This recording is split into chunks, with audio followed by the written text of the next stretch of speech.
ಸ್ವಾಗತ. ತಾವೆಲ್ಲರೂ ಕೂಡ ಕಳೆದ 4-5 ದಿವಸದಲ್ಲಿ ದೇಶದ ವಿರೋಧ ಪಕ್ಷದ ನಾಯಕರು ಲೋಕಸಭೆಯಲ್ಲಿ ಅಧಿಕೃತವಾಗಿ ಸಾಂವಿಧಾನಿಕ ಹುದ್ದೆಯನ್ನು ಹೊಂದಿರುವಂತಹ leader of the opposition Rahul Gandhi ಅವರು ಅಮೆರಿಕದಲ್ಲಿ ಹಲವಾರು ಇಂಟರ್ವ್ಯೂಗಳಲ್ಲಿ ಚರ್ಚೆಗಳಲ್ಲಿ ಭಾರತದ ವಿರುದ್ಧ ಮಾತನಾಡಿರೋದನ್ನ ಬಹಳ ಗಂಭೀರವಾಗಿ ದೇಶ ಇವತ್ತು ಪರಿಗಣಿಸ್ತಾ ಇದೆ. ರಾಹುಲ್ ಗಾಂಧಿ ಅವರ ಮಾತುಗಳು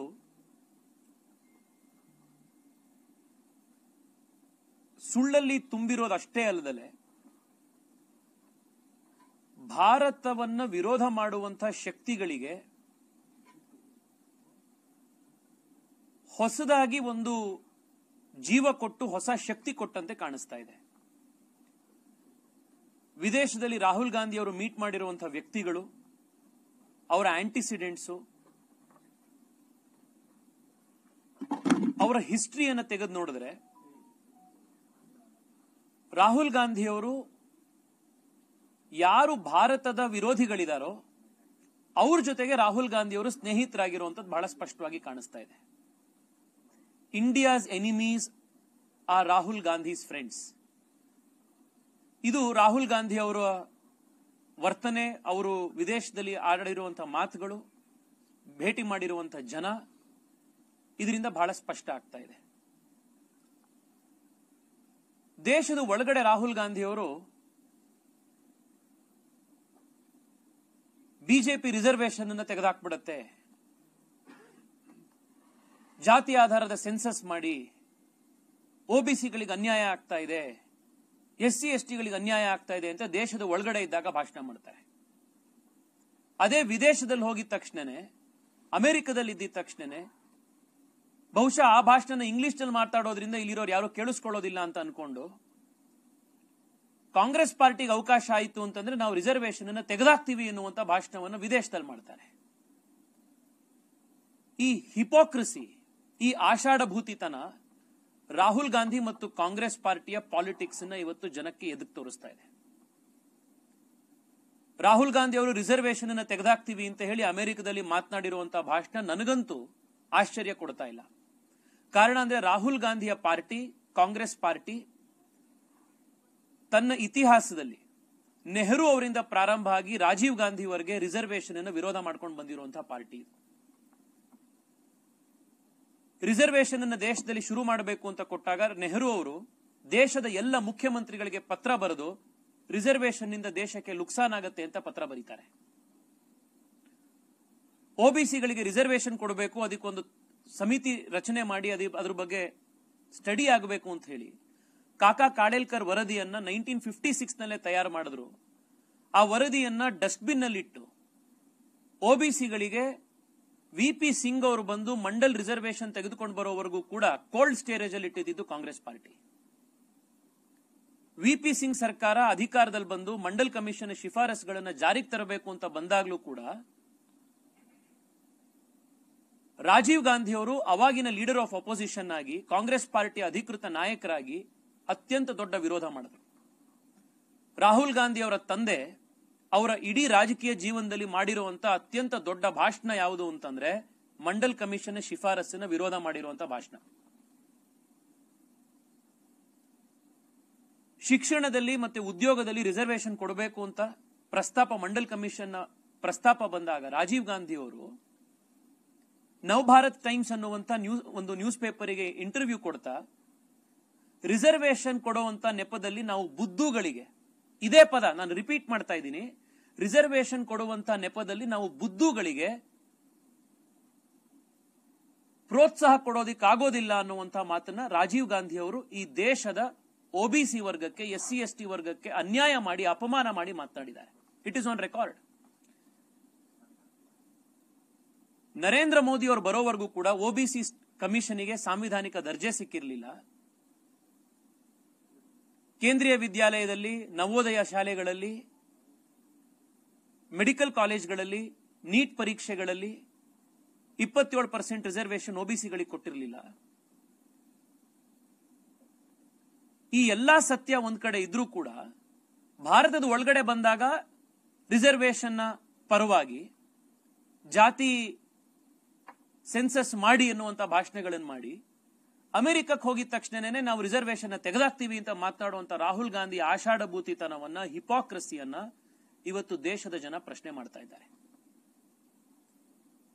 ಇನ್ನು ರಾಹುಲ್ ಗಾಂಧಿ ಅವರು ಅಮೆರಿಕದಲ್ಲಿ ಭೇಟಿ ಮಾಡಿರುವಂತಹ ವ್ಯಕ್ತಿಗಳು, ಅವರ ಚಾರಿತ್ರ್ಯ, ಅವರ ಬ್ಯಾಕ್ ಗ್ರೌಂಡ್ ನೀವು ಕೇಳಿದ್ರು ಕೂಡ ಬಹಳ ಆಶ್ಚರ್ಯ ಪಟ್ಬಿಡ್ತೀರಾ. ರಾಹುಲ್ ಗಾಂಧಿ ಅವರು ಅಮೆರಿಕದಲ್ಲಿ ಇಲ್ಹನ್ ಓಮರ್ ಅನ್ನುವಂಥ ಅಮೆರಿಕ ದೇಶದ ಒಬ್ರು ಕಾಂಗ್ರೆಸ್ ವುಮನ್ ಅನ್ನ, ಅಂದ್ರೆ ಅಲ್ಲಿನ ಸಂಸತ್ ಸದಸ್ಯರನ್ನ ಭೇಟಿ ಮಾಡಿದ್ರು. ಈ Ilhan Omar, she is a known anti India activist. ಭಾರತದ ವಿರುದ್ಧ ಅಮೆರಿಕದ ಸಂಸತ್ನಲ್ಲಿ, ಕಾಂಗ್ರೆಸ್ನಲ್ಲಿ ನಿರಂತರವಾಗಿ ಧ್ವನಿ ಎತ್ತಿರುವಂತಹ ವ್ಯಕ್ತಿ. ಭಾರತ ಜಮ್ಮು ಕಾಶ್ಮೀರದಲ್ಲಿ ಹ್ಯೂಮನ್ ರೈಟ್ ವಯಲೇಷನ್ ಮಾಡಿದೆ ಎನ್ನುವಂತಹ ಪ್ರಸ್ತಾಪವನ್ನ ಭಾರತದ ವಿರುದ್ಧವಾಗಿ ಅಮೆರಿಕದ ಸಂಸತ್ನಲ್ಲಿ ಹಾಕಿದ್ದು ಇದೇ ಇಲ್ಹನ್ ಓಮರ್. ಇವ್ರ ಜೊತೆಗೆ ಏನ್ ಸಂಬಂಧ? ಯಾಕೆ ಅವ್ರನ್ನ ಭೇಟಿ ಮಾಡಬೇಕು? ಭಾರತೀಯ ಪ್ರಜೆಗಳಿಗೆ ಫಾಸ್ಟ್ ಟ್ರ್ಯಾಕ್ ಅಲ್ಲಿ ಗ್ರೀನ್ ಕಾರ್ಡ್ ಕೊಡಬೇಕು, ಸಿಟಿಸನ್ಶಿಪ್ ಕೊಡಬೇಕು ಅನ್ನುವಂತ ಇದ್ದಂತ ಪ್ರಪೋಸಲ್ ಅನ್ನ ಅಮೆರಿಕದ ಕಾಂಗ್ರೆಸ್ನಲ್ಲಿ ವಿರೋಧ ಮಾಡಿದ್ದು ಇದೇ ಇಲ್ಹನ್ ಓಮರ್. ಈ ಇಲ್ಹನ್ ಓಮರ್ನ ಅಮೆರಿಕದಲ್ಲಿ ಭೇಟಿ ಮಾಡಿ ಅವ್ರ ಜೊತೆ ಕಾರ್ಯಕ್ರಮದಲ್ಲಿ ವೇದಿಕೆ ಹಂಚಿಕೊಂಡು ರಾಹುಲ್ ಗಾಂಧಿ ಹೇಳದಂತ ಮಾತುಗಳಿಗೆ, ರಾಹುಲ್ ಗಾಂಧಿಯ ವಿಚಾರಗಳಿಗೆ ಇಲ್ಹನ್ ಓಮರ್ ಸರಿ ಹೇಳಿದ್ರು ರಾಹುಲ್ ಗಾಂಧಿ ಅಂತ ಹೇಳಿ ಸಮ್ಮತಿ ವ್ಯಕ್ತಪಡಿಸ್ತಾರೆ ಅಂತಂದ್ರೆ ಇದಕ್ಕಿಂತ ಒಬ್ಬ ವಿರೋಧ ಪಕ್ಷದ ನಾಯಕನ ನಡವಳಿಕೆ ಇದಕ್ಕಿಂತ ಅಸಹ್ಯ ಹುಟ್ಟಿಸೋದಕ್ಕೆ ಸಾಧ್ಯ ಇಲ್ಲ. ಅದಕ್ಕೆ I kept saying India's enemies are today Rahul Gandhi's friends. ಇನ್ನು ರಾಹುಲ್ ಗಾಂಧಿ ಬಾಂಗ್ಲಾದೇಶದ ಒಬ್ರು ಜರ್ನಲಿಸ್ಟ್ ಮುಷ್ಫಿಕರ್ ರೆಹಮಾನ್ ಅನ್ನುವಂಥವ್ರು, ಅವರನ್ನ ರಾಹುಲ್ ಗಾಂಧಿ ಭೇಟಿ ಮಾಡಿದ್ರು.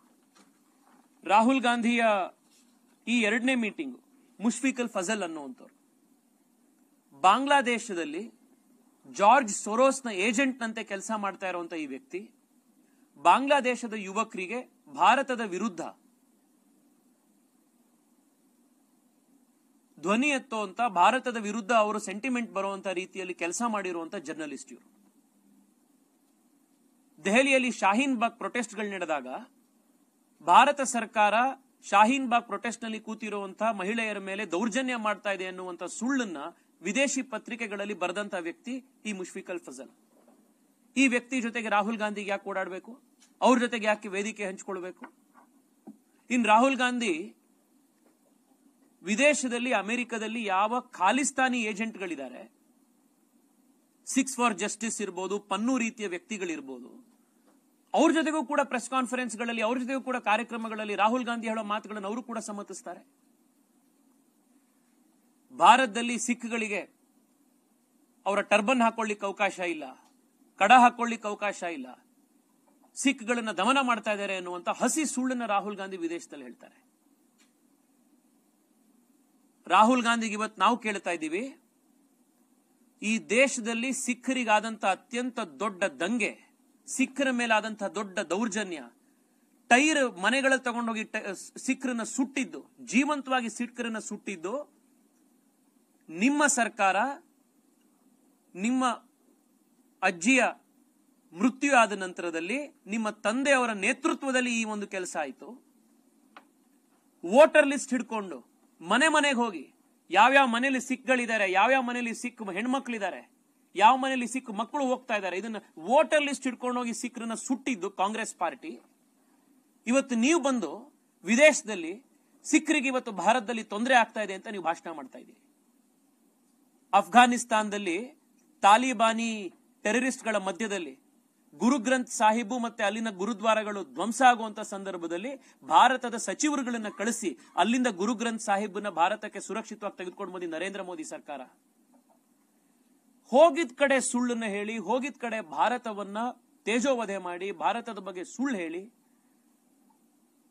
ತಮ್ಮ ರಾಜಕೀಯಕ್ಕೋಸ್ಕರ ಖಾಲಿಸ್ತಾನಿಗಳ ಜೊತೆಗೆ, ಪಾಕಿಸ್ತಾನಿಗಳ ಜೊತೆಗೆ, ಬಾಂಗ್ಲಾದೇಶಿಗಳ ಜೊತೆಗೆ ಸೇರ್ಕೊಂಡು ಚೈನಾ ದೇಶದ ಏಜೆಂಟ್ನಂತೆ ವರ್ತಿಸ್ತಾ ಇರುವಂತಹ ರಾಹುಲ್ ಗಾಂಧಿಗೆ ಈ ದೇಶದ ವಿರೋಧ ಪಕ್ಷದ ನಾಯಕರಾಗುವಂತಹ ಆ ಹುದ್ದೆಯಲ್ಲಿ ಮುಂದುವರಿಯುವಂತಹ ಬೇಸಿಕ್ ನೈತಿಕತೆ ಕೂಡ ಇವತ್ತು ಉಳಿದಿಲ್ಲ.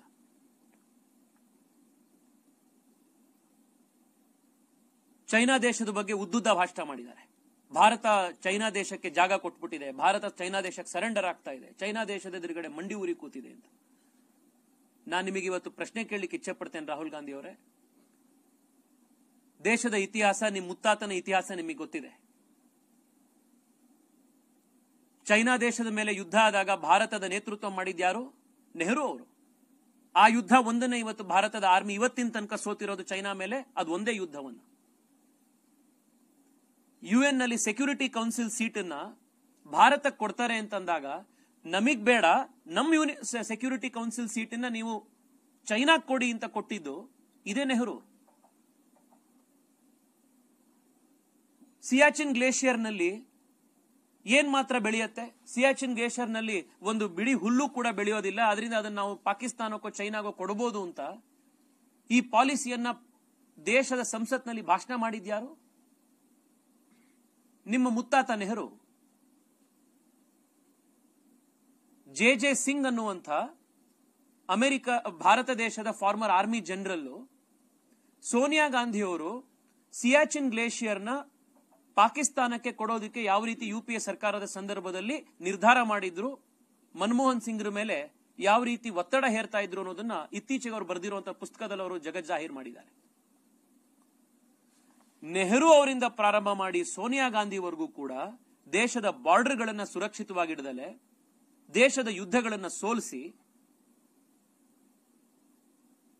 ದೇಶದ ಬಾರ್ಡರ್ ಇನ್ಫ್ರಾಸ್ಟ್ರಕ್ಚರ್ನ ಶಕ್ತಿ ಮಾಡದಲೆ, ಸಿಯಾಚಿನ್ ಗ್ಲೇಷಿಯರ್ ನಂತ ಸ್ಟ್ರಾಟಜಿಕ್ ಇಂಪಾರ್ಟೆನ್ಸ್ ಇರೋ ಜಾಗವನ್ನ ಪಾಕಿಸ್ತಾನಕ್ಕೆ, ಚೈನಾಗೆ ನಾವು ಗಿಫ್ಟ್ ಅಂತೆ ಕೊಡ್ತೀವಿ ಎನ್ನುವಂತ ಅಫಿಷಿಯಲ್ ರೆಸಲ್ಯೂಷನ್ ಗಳನ್ನ ಪಾಸ್ ಮಾಡಿ, ಯಾವುದೇ ಸಾಂವಿಧಾನಿಕ ಹುದ್ದೆ ಇಲ್ದಲೇನು ಕೂಡ as a political party representative China ಸರ್ಕಾರದ ಜೊತೆಗೆ MOU ಸೈನ್ ಮಾಡಿಕೊಂಡು ಚೈನಾ ದೇಶದ ಏಜೆಂಟ್ ನಂತೆ ಕೆಲಸ ಮಾಡ್ತಾ ಇರುವಂತ ರಾಹುಲ್ ಗಾಂಧಿಯ ದೇಶಭಕ್ತಿಯ ಮೇಲೆನೆ, ದೇಶ ನಿಷ್ಠೆಯ ಮೇಲೆನೆ ಇವತ್ತು ಪ್ರಶ್ನೆ ಉಂಟಾಗಿದೆ. ರಾಹುಲ್ ಗಾಂಧಿಯ ಈ ಹಿಪಾಕ್ರಸಿ, ರಾಹುಲ್ ಗಾಂಧಿಯವರ ಈ ಸುಳ್ಳು ತುಂಬಿರುವಂತಹ ಪಾಲಿಟಿಕ್ಸ್, ವಿದೇಶದಲ್ಲಿ ಹೋಗಿ ದೇಶವನ್ನ ತುಚ್ಛವಾಗಿ ಮಾತನಾಡುವಂತಹ ಈ ಮಾನಸಿಕತೆ, ಇದು ದೇಶದ ಯುವಕರಲ್ಲಿ ಅಸಹ್ಯ ಹುಟ್ಟಿಸಿದೆ. ದೇಶದ ಒಳಗಡೆ ಒಂದು ರೀತಿ ಮಾತನಾಡಿ ದೇಶದ ಹೊರಗಡೆ ಹೋಗಿ ದೇಶವನ್ನ ವಿಭಜನೆ ಮಾಡಬೇಕು ಅಂತ ಹೊರಟಿರುವಂತ ಭಾರತ ವಿರೋಧಿ ಶಕ್ತಿಗಳು ಎಂತೆಂತ, ಒಂದ್ ಕಡೆ ಖಾಲಿಸ್ತಾನಿಗಳ ಜೊತೆಗೆ, ಇನ್ನೊಂದ್ ಕಡೆ ಪಾಕಿಸ್ತಾನಿ ಏಜೆಂಟ್ಗಳ ಜೊತೆಗೆ, ಇನ್ನೊಂದ್ ಕಡೆ ಬಾಂಗ್ಲಾದೇಶಿ ಏಜೆಂಟ್ಗಳ ಜೊತೆಗೆ, ಇನ್ನೊಂದ್ ಕಡೆ ಚೈನಾ ದೇಶದ ಭಾಷೆ ಮಾತನಾಡ್ತಾ ಇನ್ನೇನು ಉಳಿದಿದೆ? ಬಹುಶಃ ನೆಕ್ಸ್ಟ್ ಮೀಟಿಂಗ್ ನಲ್ಲಿ ವಿದೇಶ ಪ್ರವಾಸದಲ್ಲಿ ರಾಹುಲ್ ಗಾಂಧಿ ಅವರು ಈ ಜಮಾತೆ ಇಸ್ಲಾಮಿನೋ ತಾಲಿಬಾನ್ ಟೆರರಿಸ್ಟ್ ಗಳ ಜೊತೆಗೆ ಒಟ್ಟಿಗೆ ಕೂತ್ಕೊಂಡು ಪ್ರೆಸ್ ಕಾನ್ಫರೆನ್ಸ್ ಮಾಡಿದ್ರು ಕೂಡ ಆಶ್ಚರ್ಯ ಇಲ್ಲ. ಈ ಮಟ್ಟಕ್ಕೆ ರಾಹುಲ್ ಗಾಂಧಿ ಅವರ ಸ್ವಾರ್ಥಕ್ಕೋಸ್ಕರ, ರಾಜಕಾರಣಕ್ಕೋಸ್ಕರ ದೇಶದ ವಿರುದ್ಧ ಎದ್ದು ನಿಂತಿರುವಂತದ್ದು ಇವತ್ತು ನಮಗೆ ಕಾಣಿಸ್ತಾ ಇದೆ. ಈ ಆಟಿಟ್ಯೂಡ್ ಅನ್ನ, ಈ ಬ್ರ್ಯಾಂಡ್ ಆಫ್ ಪಾಲಿಟಿಕ್ಸ್ ಅನ್ನ ನಾವು ಖಡಾಖಂಡಿತವಾಗಿ ವಿರೋಧಿಸ್ತೇವೆ. ಕರ್ನಾಟಕ ರಾಜ್ಯದಲ್ಲಿ ಯಾರು ಹಿಂದುಳಿದ ವರ್ಗದವರು, OBC, SC, ST ಸಮುದಾಯಕ್ಕೆ ಸೇರಿರುವಂತವರು, ವಿಶೇಷವಾಗಿ ಇನ್ನು ಮುಂದೆ ಉದ್ಯೋಗ ಮತ್ತು ಶಿಕ್ಷಣದಲ್ಲಿ ರಿಸರ್ವೇಶನ್ ಪಡೆದು ನಾವು ಜೀವನದಲ್ಲಿ ಮುಂದೆ ಬರಬೇಕು ಅಂತ ಆಸೆ ಇರುವಂತಹ ಯುವಕರಲ್ಲಿ ನಾನು ಮನವಿ ಮಾಡ್ತೀನಿ. ರಾಹುಲ್ ಗಾಂಧಿಯ ಮಾನಸಿಕತೆಯನ್ನ, ರಿಸರ್ವೇಶನ್ ಅನ್ನು ನಾವು ತೆಗೆದುಹಾಕಬೇಕು ಅಂತ ಅವರು ಅಮೆರಿಕದಲ್ಲಿ ಮಾಡಿರುವಂತಹ ಭಾಷಣವನ್ನ ನೀವು ನಿಮ್ಮ ಮನೆಗೂ ಕೂಡ ಇದನ್ನ ತಲುಪಿಸಿ, ರಾಹುಲ್ ಗಾಂಧಿ ಅವರ ಈ ಆಂಟಿ ರಿಸರ್ವೇಶನ್ ಮೈಂಡ್ ಸೆಟ್ ಏನು ಅನ್ನೋದನ್ನ ನಾವು ಜಗಜ್ಜಾಹೀರ್ ಮಾಡಬೇಕಾಗಿದೆ. ನೆಹರು ಇಂದ ಪ್ರಾರಂಭ ಆಗಿ ರಾಹುಲ್ ಗಾಂಧಿವರೆಗೂ ಕೂಡ ಈ ರಿಸರ್ವೇಶನ್ ವಿರೋಧಿ, OBC ವಿರೋಧಿ, SC, ST ವಿರೋಧಿ ಕಾಂಗ್ರೆಸ್ ಪಾರ್ಟಿಯನ್ನ ಪ್ರತಿ ಚುನಾವಣೆಯಲ್ಲೂ ಕೂಡ ಅವರಿಗೆ ಸರಿಯಾದಂತಹ ಪಾಠ ಕಲಿಸಬೇಕಿದೆ. ಭಾರತದ ವಿರುದ್ಧವಾಗಿ ಭಾರತವನ್ನು ನೂರು ಹೋಳು ಮಾಡಬೇಕು ಅಂತ ಹೊರಟಿರುವಂತಹ ಪಾಕಿಸ್ತಾನಿ, ಖಾಲಿಸ್ತಾನಿ, ಬಾಂಗ್ಲಾದೇಶಿ, ಚೈನೀಸ್ ಏಜೆಂಟ್ಗಳ ಮತ್ತೊಂದು ಏಜೆಂಟ್ ನಂತೆ ಕೆಲಸ ಮಾಡ್ತಿರುವಂತಹ ರಾಹುಲ್ ಗಾಂಧಿಗೆ ಸರಿಯಾದಂತಹ ಪಾಠವನ್ನ ಪಂಚಾಯಿತಿ ಚುನಾವಣೆ ಇರಲಿ, ಪಾರ್ಲಿಮೆಂಟ್ ಚುನಾವಣೆ ಇರಲಿ, ಅದನ್ನ ಕಲಿಸಬೇಕಾಗಿರುವಂತಹ ಪಾಠ ಕರ್ನಾಟಕದ ಜನತೆಗಿದೆ. ಅದನ್ನ ನಾವು ಗಂಭೀರವಾಗಿ ಪರಿಗಣಿಸಿ ಈ ಕಡೆಗೆ ನಾವೆಲ್ಲರೂ ಕೂಡ ಎಚ್ಚೆತ್ತುಕೊಳ್ಬೇಕು ಅನ್ನುವಂಥ ಮಾತನ್ನು ಈ ಪ್ರೆಸ್ ಕಾನ್ಫರೆನ್ಸ್ ನಲ್ಲಿ ರಾಜ್ಯದ ಜನತೆಗೆ ನಾನು ಮನವಿ ಮಾಡಿಕೊಡ್ತಾ ಇದ್ದೀನಿ. ಇದ್ರ ಜೊತೆಗೇನೆ ನಿನ್ನೆ ಮೊನ್ನೆಗಳಲ್ಲಿ ನಾವು ನೋಡಿದ್ದೀವಿ, ನಾಗಮಂಗಲದಲ್ಲಿ ಯಾವ ರೀತಿ ಮೊಹಬ್ಬತ್ ಕಿ ದುಕಾನ್ನಿಂದ ಕಲ್ಗಳು ಬಂದು ಗಣಪತಿ ವಿಸರ್ಜನೆಯ ಸಂದರ್ಭದಲ್ಲಿ ಕೋಮು ಗಲಭೆ ಆಗಿರೋದನ್ನು ನಾವು ನೋಡಿದ್ದೀವಿ. ಕರ್ನಾಟಕದಲ್ಲಿ ಕಾಂಗ್ರೆಸ್ ಸರ್ಕಾರ ಯಾವಾಗ ಅಧಿಕಾರಕ್ಕೆ ಬಂದಿದೆಯೋ ಆ ಎಲ್ಲಾ ಸಂದರ್ಭದಲ್ಲೂ ಕೂಡ ಈ ಟಿಪ್ಪು ಮತ್ತೆ ಔರಂಗಜೇಬ್ನ ಸಂತತಿಗಳು ಕರ್ನಾಟಕದಲ್ಲಿ ರಾತ್ರೋರಾತ್ರಿ ಚಿಗುರೊಡಿತಾರೆ. ಎಲ್ಲೂ ಇಲ್ಲದಲೇ ಇರುವಂತಹ ಧೈರ್ಯ ಶಕ್ತಿ ಅವರಿಗೆ ಬಂದ್ಬಿಡುತ್ತೆ. ಈ ನಾಗಮಂಗಲದ ಮೊಹಬ್ಬತ್ ಕಿ ದುಕಾನ್ನಲ್ಲೂ ಇದೇ ಆಗಿರುವಂಥದ್ದು. ಅಸಹ್ಯ ಅಂತಂದ್ರೆ ರಾಜ್ಯದ ಗೃಹ ಮಂತ್ರಿಗಳು ಈ ಗಲಭೆಯನ್ನ ತಕ್ಷಣದಲ್ಲಿ ಗಂಭೀರವಾಗಿ ತೆಗೆದುಕೊಂಡು ಮುಂದೆ ಎಲ್ಲೂ ಕೂಡ ಕರ್ನಾಟಕದಲ್ಲಿ ಈ ರೀತಿಯ ತೊಂದರೆಗಳಾಗದಲೇ ಇರೋ ರೀತಿ ನಾವು ಕ್ರಮ ಕೈಗೊಳ್ತೀವಿ ಅನ್ನುವಂಥ ಭರವಸೆಯನ್ನ ಸಮಾಜಕ್ಕೆ ಕೊಡೋದ್ರ ಬಿಟ್ಟು ಇದೊಂದು ಅಲ್ಪ ಘಟನೆ, ಆಕಸ್ಮಿಕ ಘಟನೆ, ಇದೇನು ಬಹಳ ಸೀರಿಯಸ್ ಇಶ್ಯೂ ಅಲ್ಲ, ಇದೇನು ಗಂಭೀರ ಇಶ್ಯೂ ಅಲ್ಲ ಅನ್ನುವಂಥ ಭಾಷಣ ಮಾಡಿದ್ದಾರೆ. ನಾನು ನಿಮಗೆ ಕೇಳಕ್ ಇಚ್ಛೆ ಪಡ್ತೀನಿ ಪರಮೇಶ್ವರ್ ಸರ್, ನಿಮ್ ಮನೆಯಲ್ಲಿ ನೀವು ಗಣಪತಿ ಕೂರಿಸ್ತಿರೋ ಇಲ್ವೋ ಗೊತ್ತಿಲ್ಲ, ಬಹುಶಃ ನೀವು ಸೆಕ್ಯುಲರ್ ಇರ್ಬೋದು, ಕೂರಿಸ್ದಲ್ಲೇ ಇರ್ಬೋದು. ಆದ್ರೆ ನಿಮ್ ಮನೆ ರೋಡ್ ನಲ್ಲಿ ಯಾರಾದ್ರೂ ಕೂರಿಸಿ ಅಲ್ಲಿಗೆ ಯಾರಾದ್ರೂ ಬಂದು ಬೆಂಕಿ ಹಚ್ಚಿದ್ರೆ, ಅಲ್ಲಿ ಬಂದು ಟೈರ್ ಸುಟ್ರೆ, ನಿಮ್ ಮನೆ ಮೇಲೆ ಕಲ್ಲು ಹೊಡೆದ್ರೆ ಅದನ್ನ ಅಲ್ಪ ಘಟನೆ ಅಂತ ಸುಮ್ನಿರ್ತೀರಾ ನೀವು? ನಿಮ್ ಮನೆಯವರು ಹೊರಗಡೆ ನಡ್ಕೊಂಡು ಹೋಗುವಂತ ಟೈಮ್ನಲ್ಲೋ ಕಾರ್ನಲ್ಲೆಲ್ಲೋ ಹೊರಗಡೆ ಹೋಗುವಂತ ಟೈಮ್ನಲ್ಲೋ ಯಾರೋ ಬಂದು ಗೂಂಡಾಗರ್ದಿ ಮಾಡಿದ್ರೆ ಇದೊಂದು ಆಕಸ್ಮಿಕ ಅಲ್ಪ ಘಟನೆ ಅಂತ ಹೇಳಿ ಸುಮ್ನಾಗ್ತೀರಾ ನೀವು? ಸಾಮಾನ್ಯ ಜನರು ಮನೆ ಮೇಲೆ ಬೆಂಕಿ ಇಟ್ರೆ ಅದು ಅಲ್ಪ ಘಟನೆ, ಆಕಸ್ಮಿಕ ಘಟನೆ. ಎಲ್ಲಿವರೆಗೆ ನಿಮ್ಮ ಮನೆಗೆ ಬೆಂಕಿ ಹತ್ಕೊಳ್ಳೋದಿಲ್ವೋ ಅಲ್ಲಿವರೆಗೆ ಈ ಘಟನೆಯ ಗಂಭೀರತೆ ಏನು ಅಂತ ನಿಮ್ಗಾಗ್ಲಿ ಇನ್ನೊಬ್ರಿಗೆ ಯಾರಿಗೂ ಅರ್ಥ ಆಗೋದಿಲ್ಲ. ಇವತ್ತು FIR ನ ಸರ್ಕಾರ ರಿಜಿಸ್ಟರ್ ಮಾಡಿದೆ. 26 ಜನ ಫಸ್ಟ್ ಇರುವಂತ A1 to A26 ಅಲ್ಲಿ A23 ವರೆಗೆ ಯಾರು ಗಣಪತಿ ಕೂರಿಸಿದಾರೋ, ಯಾರು ಪಂಡಾಲಲ್ಲಿ ಕೆಲಸ ಮಾಡ್ತಿರೋಂತ ಹುಡುಗರು ಇದಾರೋ, ಕಾರ್ಯಕರ್ತರಿದಾರೋ, ಈ ಹಿಂದೂ ಹುಡುಗರ ಮೇಲೆ ಇವತ್ತು ಕೇಸ್ ಹಾಕಿದ್ದೀರಾ ನೀವು. ಸರ್, ಕರ್ನಾಟಕದಲ್ಲಿ ಸಂವಿಧಾನದ ಪ್ರಕಾರ ಸರ್ಕಾರ ನಡೀತಾ ಇರೋದು, ಶರಿಯಾ ಪ್ರಕಾರ ನಡೀತಾ ಇರೋದು ಸರ್ಕಾರ. ಇಲ್ಲಿ ಕರ್ನಾಟಕದಲ್ಲಿ ಹಿಂದೂ ಯುವಕರಿಗೆ ಗಣಪತಿ ಕೂರಿಸುವಂತ ಹಕ್ಕು ಇಲ್ವಾ? ಇವತ್ತು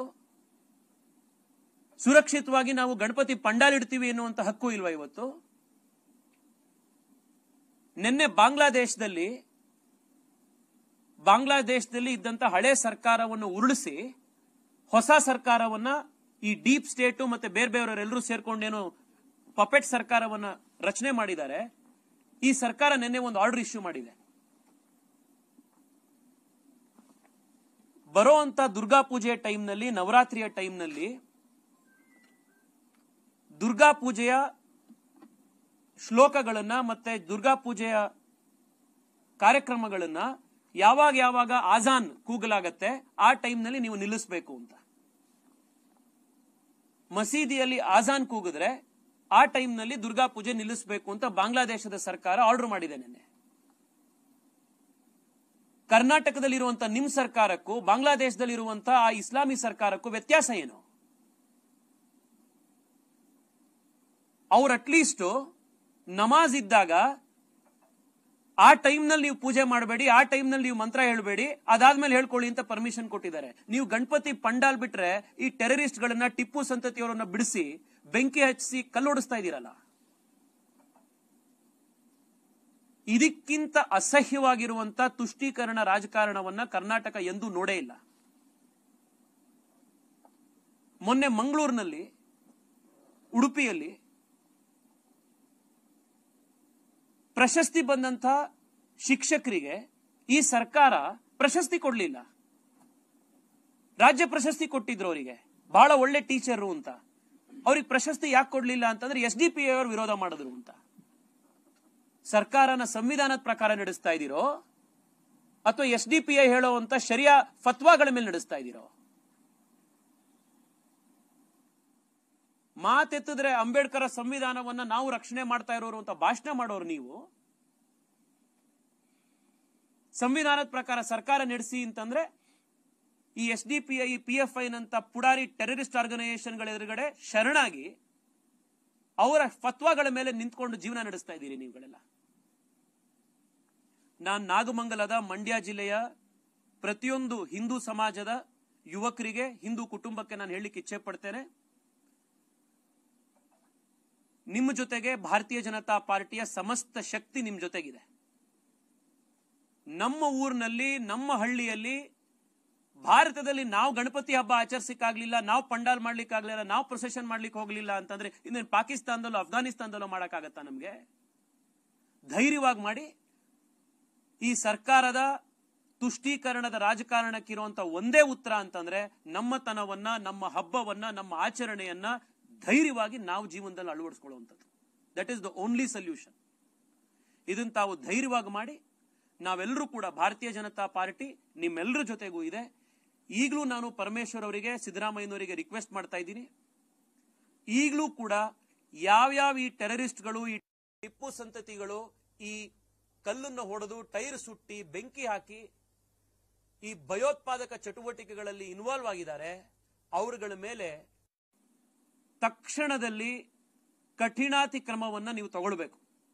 ಎರಡನೇದು, ಈ 23 ಜನ ಅಮಾಯಕ ಹಿಂದೂಗಳು ಯಾವುದೇ ತಪ್ಪಿಲ್ದಲೆ ಗಣಪತಿ ಹಬ್ಬ ಆಚರಣೆ ಮಾಡೋದಿಕ್ಕೆ ಮುಂದೆ ಬಂದು ಪಂಡಾಲ್ ಇಟ್ಟಂತವ್ರ ಮೇಲೆ ನೀವು ದೌರ್ಜನ್ಯದಿಂದ ಕೇಸ್ ಹಾಕಿ ಇವತ್ತು ಅವರನ್ನ ನೀವು ಇವತ್ತು ಏನು ತಪ್ಪಿತಸ್ಥರು ಅಂತ ತೋರಿಸಿ ಅವ್ರ ಮೇಲೆ ಕ್ರಮ ತಗೊಳ್ತಾ ಇದ್ದೀರಿ.